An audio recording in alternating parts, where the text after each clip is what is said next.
Welcome to the best gambling show on the internet. This is the wild card round Vegas spread picks. Make sure you hit the like button. Make sure you subscribe. And we're going to win a lot of money this week. I will guarantee it. You can come back on Monday after the games and you can tear me to shreds if I don't. But we will win a lot of money this week. Let's get to the first game. We got the Indianapolis Colts at the Buffalo Bills. Colts are plus 6.5. Money, money, money. Money. We got the Buffalo Bills. Buffalo Bills are going to win in the cover. I don't think the Colts can make this competitive. And I've been saying it all year. Yes, this Colts front seven, they're good against the run, and they're decent at rushing the passer. But the way to beat the Colts, the way to pulverize the Colts is to spread them out and throw it 40 to 45 times a game. And that's exactly what the Bills do. And there's a lot of talk about MVPs, Rodgers, Mahomes. But honestly, if you look at the whole 17 games, and I've had time to think about it, Josh Allen is the MVP, and there's no better combo between Diggs and Josh Allen. And who the hell on the Colts are going to stop that? Is Xavier Rhodes going to stop Stephon Diggs? I don't see it happening, and I see the Bills completely dominating on the offensive side of the football. And then when you look at the other side of the football, we're looking at the Colts offense versus the Bills defense. I don't know, man. Do you guys trust Phillip Rivers? And the Bills defense, they're actually peaking as the year goes on. And the Bills have very, very good safeties. I think that will bring trouble for Phillip Rivers. For the Colts to have a chance to win this game, they have to run it, and they have to run it at a very, very high level. And the Colts haven't been doing that. I still respect the Colts offensive line. I still respect lots of pieces on the Colts offense. But where's T.Y. Hilton? Where's the dominance in this run game? The Colts just don't have enough dominant and prominent pieces to really push this Bills defense to the core, to really make this Bills defense bend and snap. And then you look at Frank Wright versus Sean McDermott. I love Sean McDermott. Frank Reich is a very, very good offensive mind, and he knows how to coach aggressive. He will have some tricks up his sleeves, but you just wonder, Phillip Rivers, where are the big plays coming from? When is he going to throw it over 30 yards? Can that old arm, can that noodle even pump it over 30 yards at this point in the cold Buffalo weather, in the cold Buffalo wind? One thing we know that will happen is Josh Allen's arm will be live and ready no matter the weather conditions. The Colts won't be the same. Everything's pointing to Buffalo. This is a money pick. If you don't put money on this, you are a sucker. Next game, we got the Los Angeles Rams at the Seattle Seahawks. Jared Goff will be back. Rams are plus 4.5. I got the Rams to cover, Seahawks to win. But I would not be shocked if the Rams won this game. I picked the Rams against the Cardinals last week. As the week went on, I had to change my mind because you have to look at it like this. Sean McVay is a boy genius, and Sean McVay is a terrific coach. When I look at this matchup between Seattle and the Rams, I don't think it's going to be a shootout. I don't think this is a wild, wild west, 30, 40 points for each team. This game is going to be a slugfest. This game is going to be extremely physical. This game will be about which team that plays the better defense. And are you going to tell me the Seattle Seahawks are going to play a better defense than the Rams? It's just not going to happen. Absolutely not. And I'm looking at the Seattle offense, and even though they've been playing bad opposition near the end of the season, what has this offense really done? The Seattle offense peaked within the first 6-7 weeks, and they really haven't built anything upon that. There hasn't been many explosive plays. You still got Metcalf, and you still got Russell America Wilson, and that's nothing to snug your nose at, especially in close games. Players of that stature can absolutely change the game and ruin your bet. But this Rams defense, I believe in them. And when you look at this Rams defense, they got the secondary and they got the front seven. I don't think Seattle runs it. I think Seattle needs to approach this game and try to make it a shootout, but that's something they just haven't been able to do. And when you look at if the Rams have Cam Akers, I think they'll have a way better running game than the Seahawks as well. And the question about Goff, we saw the rookie come in and play good last week, but Goff will be ready. Goff will be there. And yes, I know when I say Jared Goff, I know some people are getting nervous right now. Some people are, Lawson, I can't bet on Jared Goff. I understand, but the reason for this bet is Sean McVay. I got the Rams to cover, Seahawks to win, but honestly, Rams will probably win this, and you guys need to turn into the live call-in show on Friday because this is one I need the full week on. Make sure you hit the like button and subscribe. Next game, we got the Tampa Bay Buccaneers at the Washington No Names. Tampa Bay is -8. Money, Tampa Bay -8 with the points. I like it. It's Tom Brady in the playoffs. Do I need to say any more?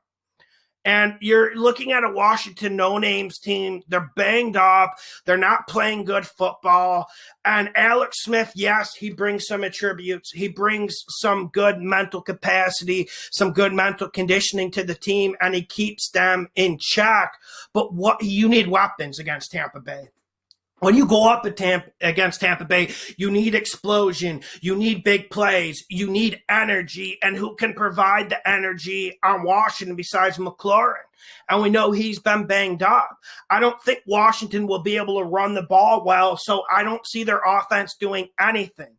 You know what? How teams attack this Tampa Bay defense? They throw it a lot and they throw it often, and But how is Alex Smith going to be able to throw it 35, 40 times?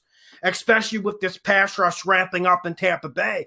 Yes, Brady's been playing better. Yes, Antonio Brown is integrated in the offense. Yes, we're seeing more run-pass balance from this Tampa Bay offense.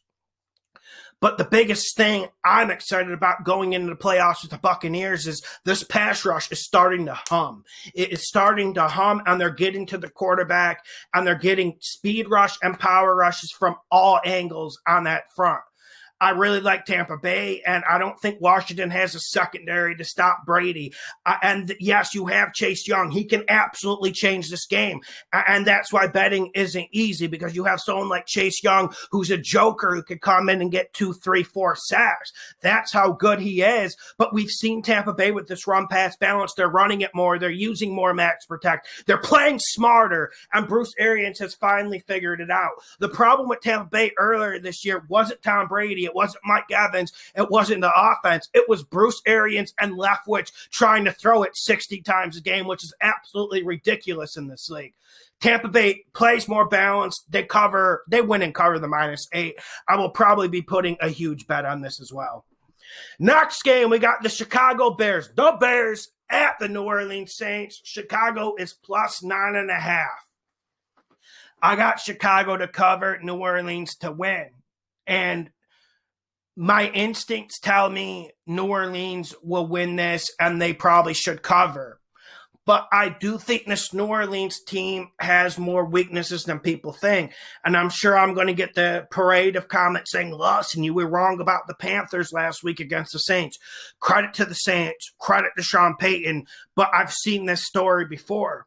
Remember last year, the Vikings were +8.5. They came in the Superdome and won when no one thought they would.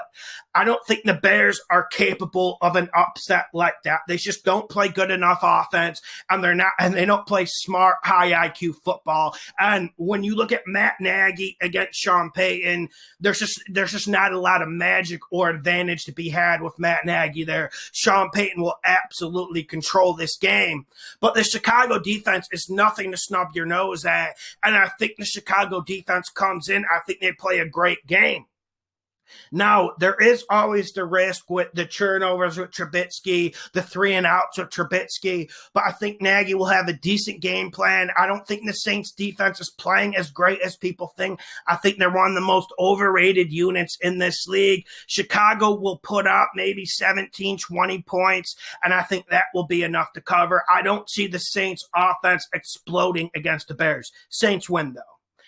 Next game, we got the Cleveland Browns at the Pittsburgh Steelers. Cleveland is plus 3.5. I'm going with the minus 3.5 with Pittsburgh, and it's a borderline money pick.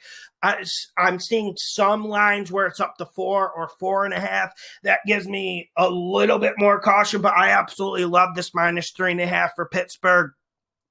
We saw what Berger did week 16 against the Colts. They were down by 17, 20 points. He came out and he put on a miraculous performance. I believe we see something similar out of Big Ben. I got respect for this Cleveland defense. Myles Garrett's one of the best damn defensive players in this league. We all know that. But also, let's look at the mental side of this game. We're seeing a Cleveland Browns team that almost choked away the playoffs against the second and third stringers of the Pittsburgh Steelers. That did happen. We did see a Cleveland Browns team that did choke away a game against the Jets that would have guaranteed the playoffs. This Cleveland team is fragile mentally. Before we talk about the X's and O's, before we talk about Stefanski against Tomlin, we have to understand that, and we have to look at the psychological aspect of that. And then here's another thing that bothered me about the Cleveland Browns. In that decisive game against the Jets, yes, the receivers got COVID, and yes, that was bad luck. We can't hate the Cleveland Browns too much for that. But they only ran it with Nick Chubb 15 times when they only had 2 active wide receivers. That is a team that I can't trust going into Heinz Field to beat Berger and beat Mike Tomlin. I do not trust the Browns in this situation, and I love Nick Chubb. I love this offensive line. I love when they start going forward and working to play action, but they're not going to be able to run it against Pittsburgh. This Pittsburgh defense, they're stout in the front 7. Yes, you got Watt with the pass rushing, but the thing that's more impressive about the Steelers' front 7 is how they stay in their run fits and they stop the run. That's what's going to happen here. The Steelers will stop the run, and the Browns won't know what to do. And if you force Baker Mayfield to get in 5, 7-step drops where you know he's throwing, that's when Baker's at his worst. Baker will not be able to pull too much magic if the play action isn't available for him. And I truly believe the play action will not be there for him. Will not be there. As for the Steelers, they can't run the ball either. But I don't really want to run the balls at the Browns. I want to throw it on them. I want to test this secondary.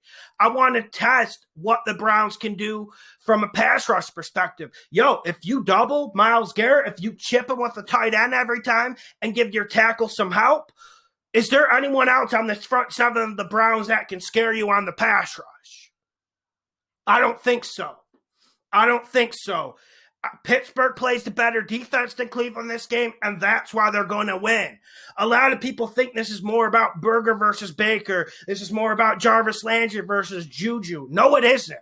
It's about Mike Tomlin's defense versus the Cleveland Browns defense and who gets the most stops and who plays the nastiness. The Steelers play nasty. The Steelers will win and cover. Make sure you hit the like button. Make sure you share the videos. This is the best gambling show on the internet. We will get paid this week.